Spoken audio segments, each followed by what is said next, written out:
Sonnenberg here. Today we're going to be talking about commercial fertilizers. It's for Science 9 students studying environmental chemistry, and this is topic 1 in your textbook for study references. So what we're going to be talking about is what are these fertilizers and how do we identify their composition and their use as well. So if we take a look at a fertilizer at the package and we look at the label on the package, we'll actually see that, I'll just circle it. You look down here, it says, it has 3 numbers. It says 13, 13, 13. Well, what that's meaning is it's going to refer to the amount of nitrogen, which is always listed first, then phosphate or phosphorus, and potassium or potash. Okay, so that's what that's going to talk about is the mass of that particular compound in the percentage of the mass of that particular compound in the fertilizer. So if we take a look, the first number, okay, the first number that's always listed is going to be your nitrogen. The second number listed is going to be your phosphorus or your phosphate, and the third is going to be, oops, it's not a very good 3, I apologize.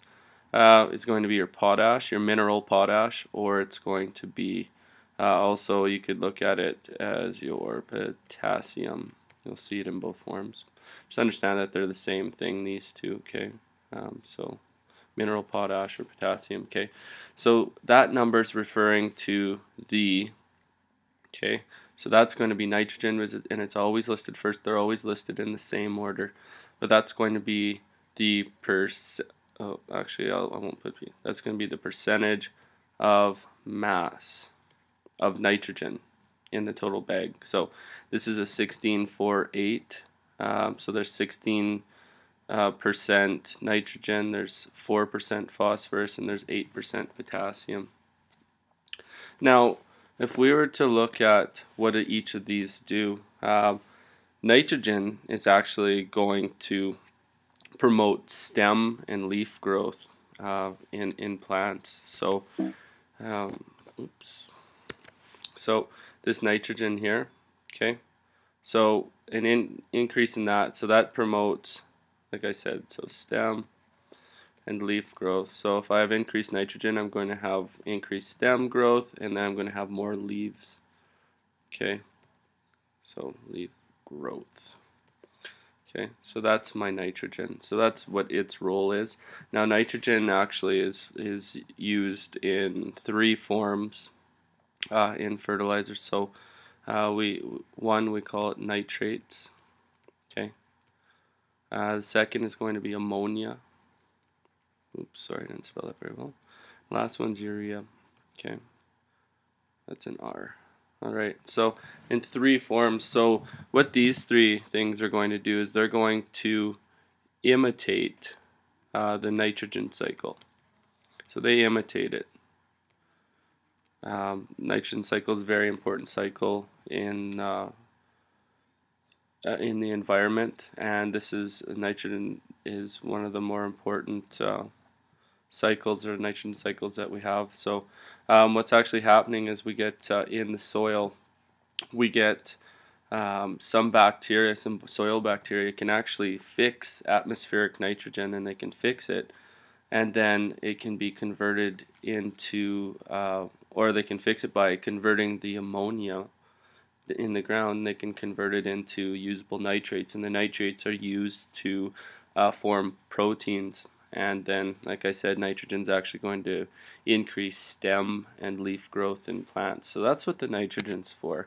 Let's just talk really quickly about the phosphorus. So the phosphorus right here. So the second number, always listed second. Okay, so then we would say it has 4% mass of phosphorus in the bag. So phosphorus can also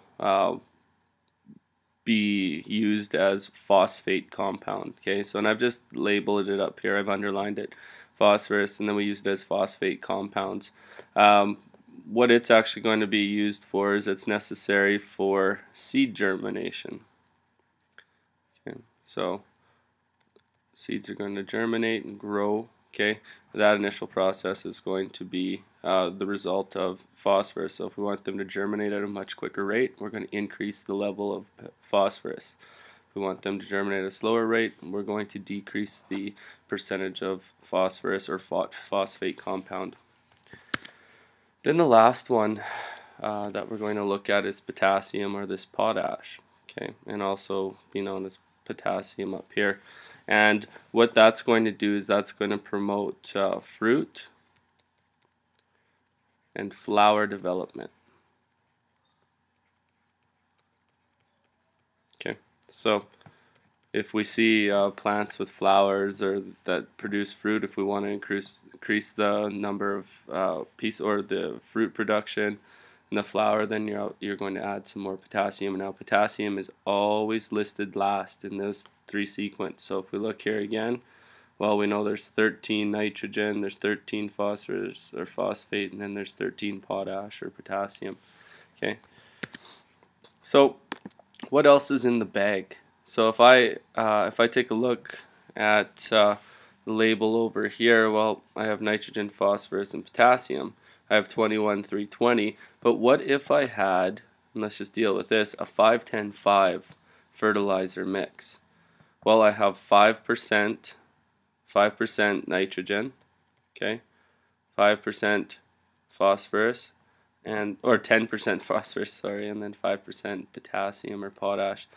So what happens? Well, the other 80% of what's in the bag, it typically is just going to contain fillers or micronutrients, and it's just going to allow us to evenly apply it and for even application, and also just to evenly distribute the fertilizers so that we don't get them clumped up and such. So we get some areas that are rich in that specific, or whether it's phosphorus or potassium, and other ones maybe rich in nitrogen, and we see uneven crops. So we just try to evenly distribute the nitrogen, the phosphorus, and the potassium by using these micronutrients and fillers. So that's what else, because what else makes up the other 80%? If this makes up 20%, there's another 80%, right? Right here. Well, what is that? So, like I said, that's micronutrients and filler material. Okay, so that is commercial fertilizers. So we use them on crops, we use them in our gardens, we use them on our lawns, we use them baseball fields, soccer fields sometimes, right? So what do they mean? So when we use fertilizers and we recognize that label, remember the first number is going to be nitrogen, the second is phosphorus, and the third is potassium. Okay, well, thanks for tuning in, guys, and we'll catch you on the next screencast.